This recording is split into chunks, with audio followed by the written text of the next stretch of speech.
No, but first of all, it really is great to be in a room with so many familiar faces. I'm very, very fortunate to be able to count you all as friends as I talk about the state of the city. Earlier, somebody mentioned the negativeness that permeates politics in our country right now. And I kind of like to think that local politics, at least right here in Port Orange, is excluded from that.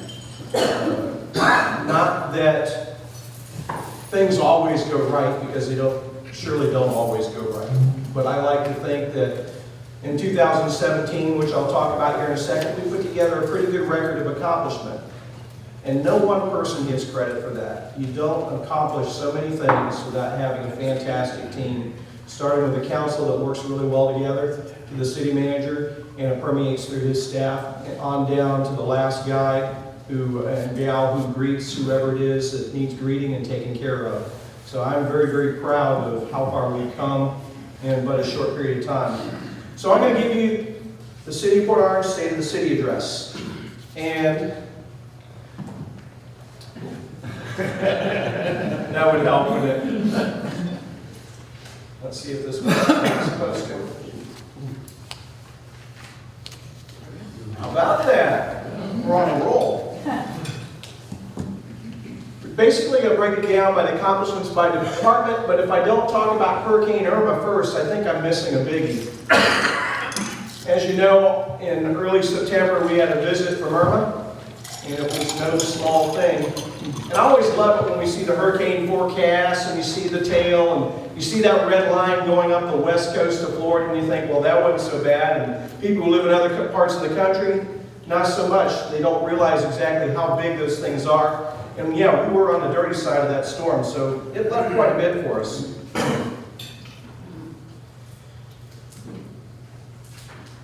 Just taking a look at Irma by the numbers. 1,100 yards of sand supplied with sandbags. We take a look at some of the other things. Almost 19,000 contacts messaged via alert by Alert Port Orange, and I'm going to tell you a little bit more about that in a bit.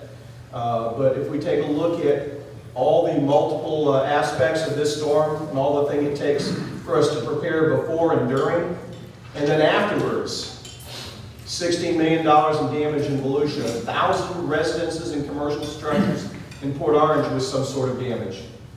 6 inches of rain overnight from the hurricane, and I think I count ourselves very fortunate, albeit that's a lot of rain. It could have been a whole lot more. And particularly those who flooded on the river I think are grateful it could have, because they could have been worse. We weren't happy, but it could have been a lot worse. 113,000 cubic yards of debris removed. That's 3,300 truckloads of debris removed from our properties just in the city over the roughly 45 to 60 days it took to do the cleanup. That, to me, is astounding, and yet Matthew's numbers were were 3-4 times as much, and I want to say that thank you, Matthew, for pruning us and leaving us a smaller mess for Irma. And of course, if you're cleaning up yards after Irma, you might not have felt that way at the time, but it made for a much bigger, quicker cleanup. Community development. Inspected over 700 damage repairs related to Irma and Matthew. Most of them might have been simple roof repairs. A lot of them, as you can see for some of the pictures, they were not. They were certainly impacted.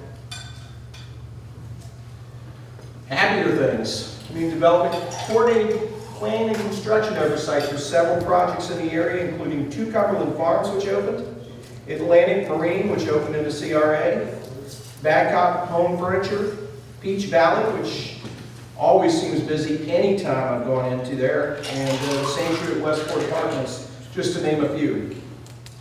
And now the biggie, you might have noticed next door, Riverwalk Park, Phase 1B is now open, including a kayak canoe launch trail, overwater boardwalk, restroom, trailhead, bridge, playground, splash park, picnic facilities, pavilions, shade structures, additional restrooms, concession building, a portion of the boardwalk, an event lawn, which I'm excited about, and parking.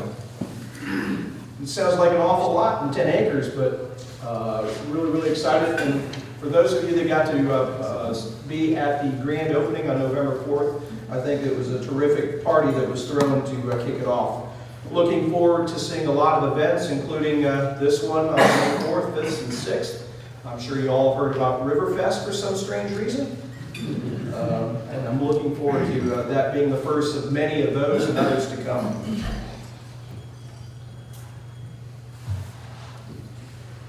River District. The River District was also dubbed on November 4th to be everything east of Ridgewood Avenue and east within the city limits. And this was done mainly because I got tired of saying the east side, District 1, what's this, what's that. This is the River District. This is one of the most beautiful parts of our city, and it should have a name should be named accordingly.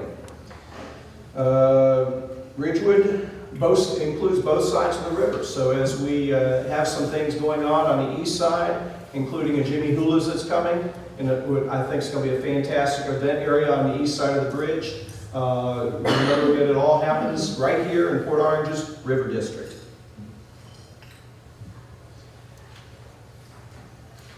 The CRA, Port Orange Town Center CRA, has also kind of been called the Riverwalk CRA or the River District CRA. As you can see by the 7 things that were processed last year and opened: Atlantic Marine, Riverwalk Park, demolition of the eyesore known as the Wine Warehouse, Jimmy Hula's development anticipated to be open this year, Blue Ribbon Pools anticipated to be open this year, covered outdoor seating area for DJ's Deck soon to be completed, Gas Commercial Multi-Tenant Marketing Building anticipated later this year or in 2019. So there's a lot of things going on right here in the CRA portion of the River District.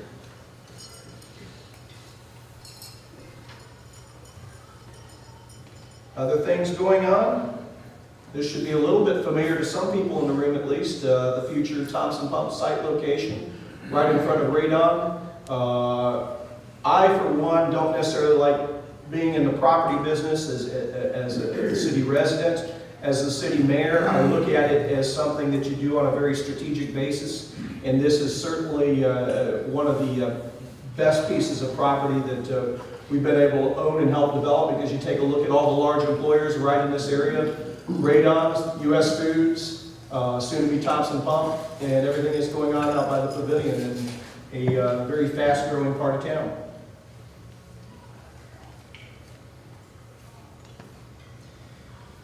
Code enforcement, 1,889 new cases last year.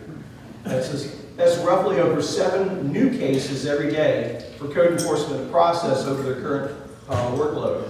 They closed the majority of those rather simply. One thing that I want to note, 630 of those came through citizen request tracker items, which I'll talk about at the end, which I think is an easy way of, we can't be everywhere. We got roughly over 400 employees in the city. We got 26 square miles. 61,000 people are the eyes and ears of everything that's going on. And if it isn't right in your neighborhood, you can't assume we know about it.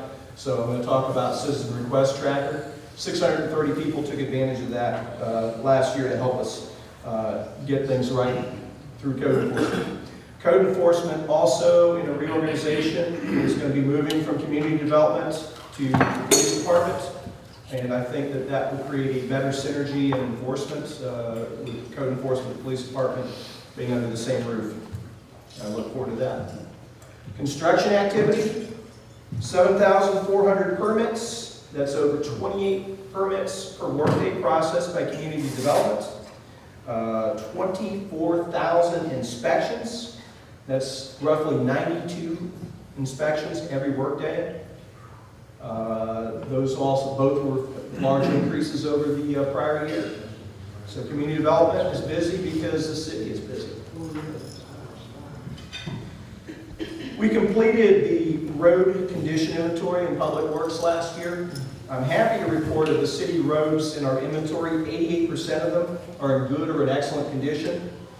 However, 4% or poor are critical, and we've been working on those, but when you've got limited road dollars, we want to make sure that we are targeting the worst of the worst first and foremost. So this plan will help us do that and get us back on track so that we can spend our limited road dollars for paving and road repair effectively. So great job by Public Works there. Other things they've done, Highland Avenue and Niger Street drainage improvements. Completed the Rhinewood Drive culvert replacement and did it under budget and ahead of schedule. Also the upgraded telemetry system for the Cambridge Pumps Station, one of the largest flood control projects in Central Florida that came out of the 2004 hurricanes. Protects a lot of properties in that area. So Public Works had a busy year. And you want to talk busy years, take a look at the data for the police department. 59,000 calls for service last year. That's 163 calls every day. You know, you take away the call volume is slower on the weekends. You know, they're pushing 200, 240 calls a day or more on some of the peak days. This is a very, very busy police department. And it's still staffed with one of the lowest ratios per capita in the state of Florida. So you want to talk about the model of efficiency. I'm very, very proud of what they do. 2,261 crash reports. This one took me a little bit by surprise. There are over 6 crashes every day in the city of Port Orange that are reported. So we've got some busy roads, and we know that. 2018. Well, 2016 and 2017 was about hiring and staffing and rebuilding because we lost just about the entire command structure in 2015 because of retirements and drop. So here we are. We have essentially rebuilt the police department. We've got a lot of young officers and we've got a lot of new people in command ready and raring to go. And as you can see by the numbers we put up on the previous slide, we're quite busy. So moving forward, going into 2018, we want to make sure that citizen interaction and the use of technology to improve what we do takes us to the next level.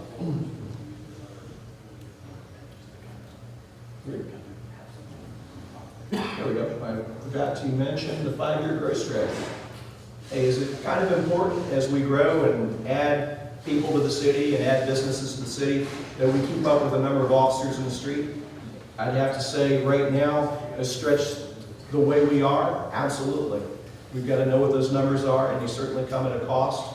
So adding the efficiencies are just as vital. But if you see a police officer on the street, likely they've had a busy day. Thank them for what they do for us.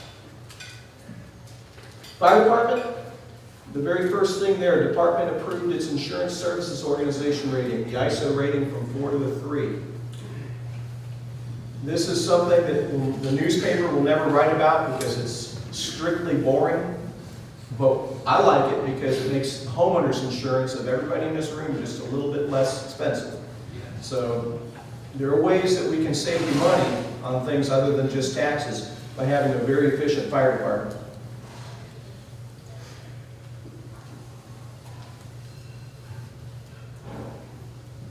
The department continued to provide educational opportunities for firefighters statewide. One of the things I give it up for Chief Buston is his emphasis on training. We've had a lot of good firemen and fire chiefs and leadership in the past, and training has always been an integral part of what they do. Chief Buston has carried that on. And he's taking that to the next level best he can. With that, 9,400 requests for service in 2017. And over 60% of those were for medical service. So that shows the importance of training because you have to have a diversified workforce, whether it's a car accident or whether it's a house fire or a medical call. Our fire department and our police department respond to a wide variety and diverse types of calls that they have to be ready for. Other things that they do, 571 fire inspections. 14 fire investigations and 170 plan reviews. I think the best thing you can do to fight a fire is keep it from happening in the first place, and buildings through proper code, and of course fire inspections to make sure that they're maintaining those codes are integral for that, to protect lives and property. I talked about training. 6 state fire certification classes completed with 112 firefighters participating from 3 different counties.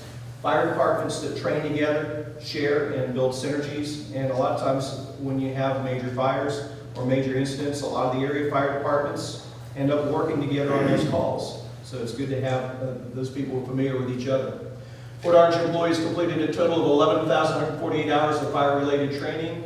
And this is, I think, one of the terrific ones right here, CPR training. 630 participants, people who live here in our community, felt it was important for them to know CPR for whatever purpose our fire department does that. With a moving organization, new hires, we're growing. HR had to process 90 newbies last year in over all departments. On TV, Port Orange Government TV has been broadcast for a number of years on Spectrum, formerly Bright House. Well, if you take a look at the picture of the light on the left, you can tell when POG TV started, it was in the last century, because that's last century's equipment. No doubt about it. You know, we've upgraded the platform. Last century's equipment was so bad, it was difficult to operate because I think they just invented Windows when some of this stuff came out. So, but anyway, we got that. Also, if you can't get enough of us on POG, we also transmit Facebook Live and YouTube Live. So there's a lot of different platforms. If there's an issue at a council meeting and you missed it, all the meetings are archived on the city's website. So you can go back and watch just your part. And if you need help sleeping, you can watch the whole meeting.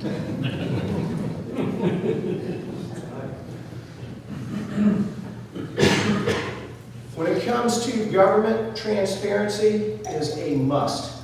And without transparency, you cannot have trust. So our finance department is absolutely an integral cog in making sure that we meet those missions. And they've been awarded for their achievements. Certificate of Achievement of Excellence in Financial Reporting they received last year, recognizing that we go beyond what is expected minimum to promote transparency and full disclosure. We've also received the Distinguished Budget Award for the 28th year. Budgets are supposed to be policy documents and reflect the mission and goals that we set out. Certainly they are numbers, but they are also targets towards achieving our goals. And it's important to remember that when you're putting together a good budget. Finance also updated the city purchasing manual, which was also a relic of the last century. It worked well for a long time. New technologies need new objectives and new procedures to meet them. Talk about challenges, and finance has been integral on this despite continued delays with FEMA. I'm happy to say that we are stable financially, but that is with a large reduction in our reserves. We're still working to maintain what we have as we work to get our reimbursements from FEMA, not just from Irma, but from Matthew. We're still waiting for the first penny. And we can only redo paperwork so many different times. But we're not going to stop. We're not going to get worn down. We're going to be persistent. We're going to do what we have to do. And sometime in all our lifetimes, I guarantee you, we'll see some of these reimbursements. It's going to take persistence. Our water treatment plant, 6 million gallons of fresh water every day. And that is a terrific responsibility. Basically 3 water plants side by side set up to make sure that we have clean, safe water. The last thing you want to think of is when you turn the tap water on, is this water okay? You've got to trust it. These guys and gals do a terrific job with that. We had a little issue with meters a little while ago. I'm glad to say that the meter replacement program over the last 3 or 4 years has gone ahead of schedule. We've replaced over 30,000 meters since the end of 2013, I believe. The remaining less than 5,000 meters that we have replaced should be done this year, and then we should be on a regular rotation. by the end of the year. So we'll be back on schedule with meter replacement. Terrific, terrific work. This took several years of resilience of public utilities to get us where we needed to be. Water reclamation facilities. You've got 6 million gallons of water coming out. You've got 6 million gallons of water coming back. Well, what do you do with that water? Well, almost all of it, a little over 5 million of it, goes into reclaim treatment, so that instead of sending it out to the Halifax, like our neighbor to the north, who I'm going to not mention because I don't want to embarrass Daytona. I don't want the 8 million they dump in the river every day. I don't know what that number is now. We dump 0 water into the Halifax on a daily basis, unless there's an emergency. Say a major rainstorm or hurricane that inundates the system, there really is no need because of the infrastructure we've developed with clean water. And actually, on some days last summer, the reuse of that water was so well executed by the city of Port Orange and its citizens that we were out of water for a little while on the reclaim tap, and people were like, "Hey, all I can say is flush your toilets a little bit more," or whatever the case is. But we are constantly trying to improve the efficiency of making sure more and more of that water gets into the reclaim system. It's good for the ecology, no doubt about it. Public utilities engineering, White Acres utility and drainage project was completed. This was an important part of septic to sewer program, which we've committed ourselves to. A very large number of our users are on sewer. We still have a small percentage on septic, and knowing the impact that that has on the environment, and certainly our ability to protect our waterways, the initiatives are going to continue to add sewer wherever we can. Parks and Rec, this is one of my favorites because this is all about having fun, right? Oh. Parks and Rec. Well, think about it, since 2013, 89% increase in the number of use. So certainly we have some capacity problems, we certainly are growing some more, but I think this is not just about growth, because we're growing Parks and Rec programs in the city during a period where the city was not growing. What that is all about is execution. Parks and Rec has really done a fantastic job of serving both our youth, our seniors, and everybody in the city, as you see by some of the numbers up there. I'm going to point to the middle one, the completed new pickleball courts. That was a brilliant idea, because what it did was repurposed some tennis courts out of the Adult Activity Center that were rarely being used. And now, if you want to go out there, you can't get on the thing because it's always full. Pickleball has really taken off in the area, and it's extremely popular.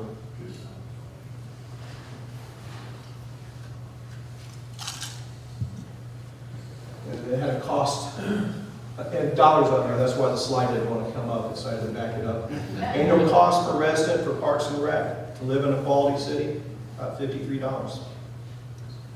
I think that is a bargain.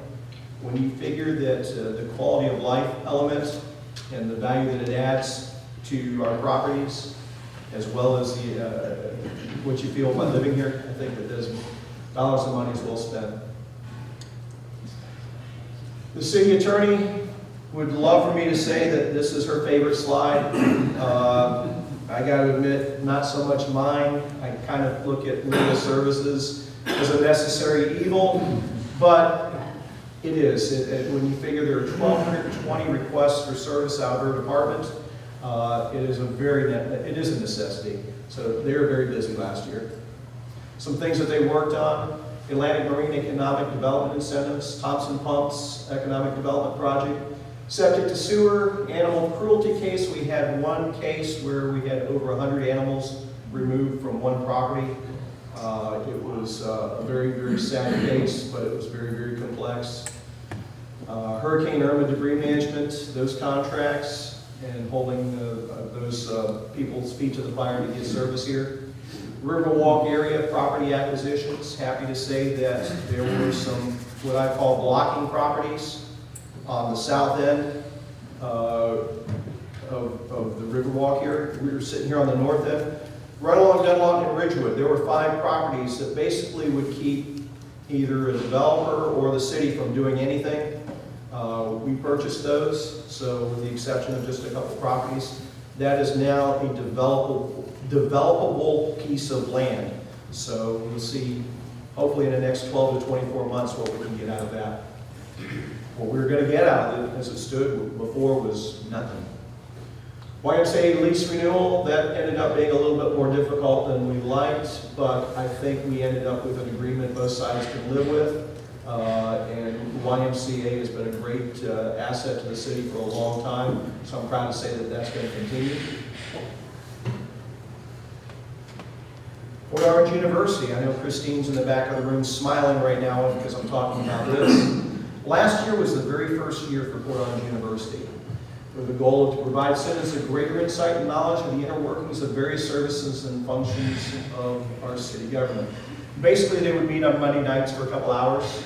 There are 9 workshop classes for the citizen participants, and we would have presentations and sometimes even field trips with the different department heads. So local government 101, Parks and Rec, which I thought should be first because I think that's the most important thing we do is have fun, right? Mm-hmm. Amen. Of course, there's fire and rescue because you can't have fun unless you're safe.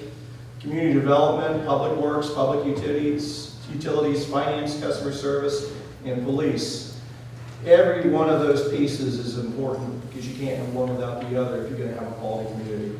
And I think based on some of the feedback and testimonials, I'm proud to say that we're going to do it again. We're going to do it again this fall, and late spring, I believe we're going to start signing people up. Love to have and see some of the faces in this room participate in Port Orange University this year, because it's going to be bigger and better than ever. Right, Christine? Right. And there you go. Now, I talked a lot about what the city has and what we've done for 27-18. There's some tools that we have that you can use on the website. We have a new, improved design on the website, which I'm happy to say. One of the things right there, reporting concerns. I'll get into that in a second.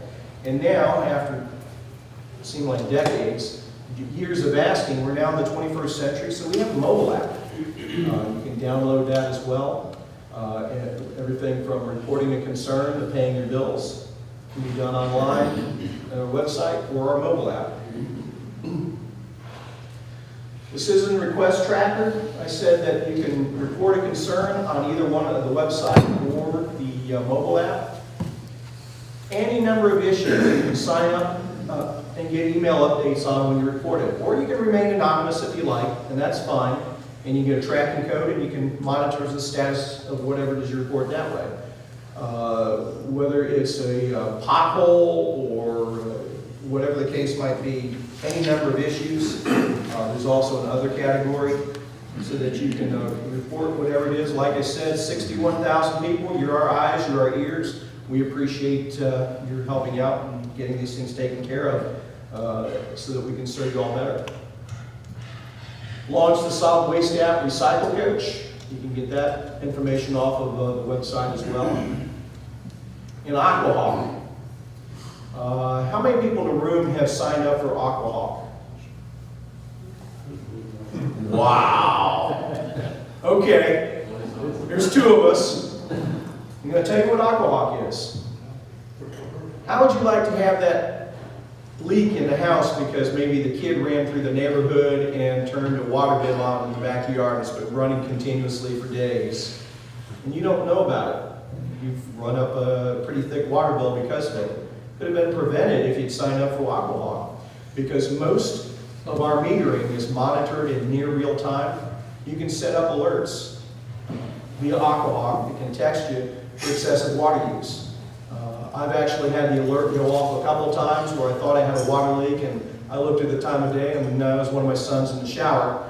But it could be as simple as that, but you know what? You can look and see. And you see your usage online hour by hour, and if you see it's pretty constant, yeah, you got a leak somewhere. Rather than have that come back and haunt you when you got the bill next month. It has the ability, just by going on, logging on, and setting up your account to monitor things for you. Alert Port Orange. And so we had almost 19,000 uses of that during Hurricane Irma. You can visit the website, sign up for it, and basically it will send out alerts of emergencies and other community information. You can get text messages, you can get emails, and you can even get a phone call to your phone or your cell phone if you like. Signing up for Alert Port Orange. Don, on the Aquahawk, could that be used for commercial and residential?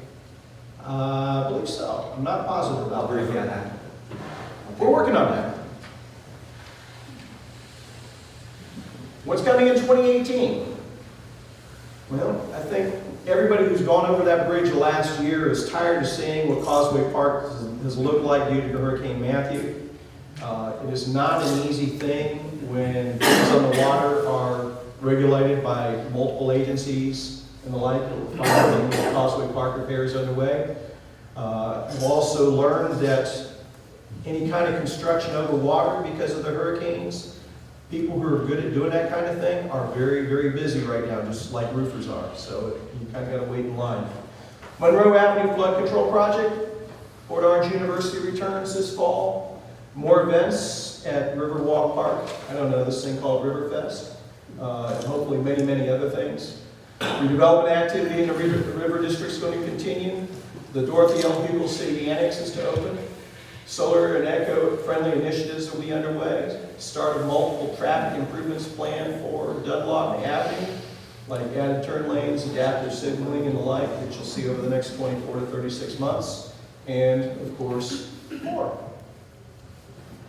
So, if there's something on your mind, something that we can do better, something that we can improve on, I like to think that we are very accessible. Whether it be the city manager, whether it be somebody on council, whether it be myself, we're here to serve you. Okay. A two-part. My impression is that Port Orange's outstanding youth baseball program continues to grow.